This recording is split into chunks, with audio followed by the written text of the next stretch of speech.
সাল্লাল্লাহু আলাইহি ওয়াসাল্লাম একটি যুদ্ধ থেকে আসেন। অনেক ব্যক্তি সৈন্য বন্দী হয়ে আসে। সেখানে মহিলা ছিল, পুরুষ ছিল, বিভিন্ন তাবু ছিল। একটা মহিলা, ছোট একটা বাচ্চা হারিয়ে গেছে। সে মহিলা ব্যাকুল হয়ে গেছে, তার দুধের সময় হয়েছে, দুধ পান করাবে, বাচ্চার জন্য কত মায়া থাকে ছোট বাচ্চার সময়। সে কখনো এই তাঁবুতে যাচ্ছে, কখনো ওই তাঁবুতে যাচ্ছে তার সন্তানকে তালাশ করার জন্য। বেকরার হয়ে গেছে, অস্থির হয়ে গেছে।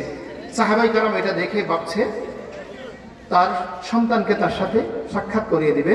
রাসূল আকরাম সাল্লাল্লাহু আলাইহি ওয়াসাল্লাম বলেন, দাঁড়াও। সবাই দাঁড়িয়ে গেছে। মেয়ের বেকরার দেখছেন, কখনো এখানে যাচ্ছেন, কখনো ওখানে যাচ্ছেন, সন্তানকে তালাশ করার জন্য। কি দুধ পান করেছে না করেছে, কিভাবে আছে, মায়া তো ওসব বেশি থাকে, তাই না? সব দেখার পর রাসূল আকরাম সাল্লাল্লাহু আলাইহি ওয়াসাল্লাম বলেন, আমার সাহাবারা, তোমরা কি মনে করো যে এই মহিলা তার সন্তানকে কত ভালোবাসে?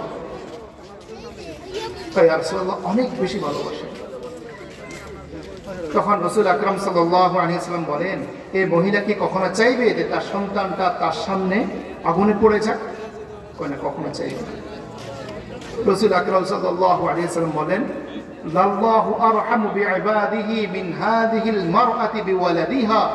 এই মহিলা তার সন্তানকে যত না ভালোবাসে, আল্লাহ তার বান্দাদেরকে তার চাইতে অনেক অনেক গুণ বেশি ভালোবাসে। আমার শুধু হাত তুলতে দেরি, মাফ হতে দেরি নেই। হাত তুলতে দেরি, মাফ হতে দেরি নেই।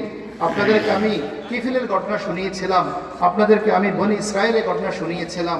তারা তো আল্লাহর এত মাহবুব বান্দা নয় যত আমি আপনি।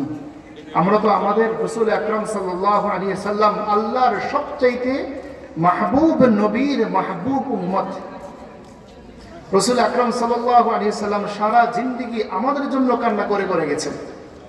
ইবনে খুযাইমার হাদিস, আম্মি আয়েশা রাদিয়াল্লাহু আনহা বলেন, একদিন রাসূল আকরাম সাল্লাল্লাহু আলাইহি ওয়াসাল্লাম ইশার নামাজ পড়ার পর এসেছেন ঘুমানোর জন্য।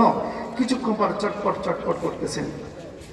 কিছুক্ষণ পর আমি বললাম, ইয়া রাসূলুল্লাহ, কি হয়েছে আপনার, কি হয়েছে আপনার, কি কোনো পেরেশানি? উনি বলছেন, ইয়া আয়েশা আতাযানিনা লি আন আতাআব্বাদা লিরাব্বি। হে আয়েশা, আজকে তোমার ভারী, তোমার অধিকার আমার উপরে, কিন্তু তুমি যদি অনুমতি দাও আমি আমার আল্লাহর দরবারে কিছুক্ষণ হাজিরি দিতে চাই। আমি আয়েশা বলে, ইয়া রাসূলুল্লাহ, আপনার জন্য আমার জান মাল কুরবান, আপনার যেটা ইচ্ছা সেটাই আমার কাম্য। রাসূল আকরাম সাল্লাল্লাহু আলাইহি ওয়াসাল্লাম উঠলেন, উনি ওযু করলেন, মসজিদে নববীর মধ্যে গেলেন। আমি আয়েশা রাদিয়াল্লাহু আনহা বলেন, আমি দেখছি যে রাসূল আকরাম সাল্লাল্লাহু আলাইহি ওয়াসাল্লাম নামাজের নিয়ত বাঁধেন। এরপর তেলাওয়াত শুরু করে দিলেন আর কান্না শুরু করলেন। কিছুক্ষণ পর আমি অনুভব করলাম রাসূল আকরাম সাল্লাল্লাহু আলাইহি ওয়াসাল্লামের চোখের পানি আসতেছে, দাড়ি মোবারক চলে এসেছে। এরপর অনুভব করলাম যে উপর থেকে চোখের পানি পড়ছে, চাটের আওয়াজ শোনা যাচ্ছে একটা হালকা হালকা করে। এরপর রুকুতে গেলেন, সিজদা গেলেন, সিজদা গিয়ে কান্না করছেন। এরপরে নামাজ শেষ করে হাত তুলে শুধু কান্না করছেন। পড়তে পড়তে ফজরের সময় হযরত বেলাল রাদিয়াল্লাহু আনহু এসেছেন আযান দেওয়ার জন্য। ততক্ষণ পর্যন্ত কান্না করছেন। কাদের জন্য কান্না করছেন?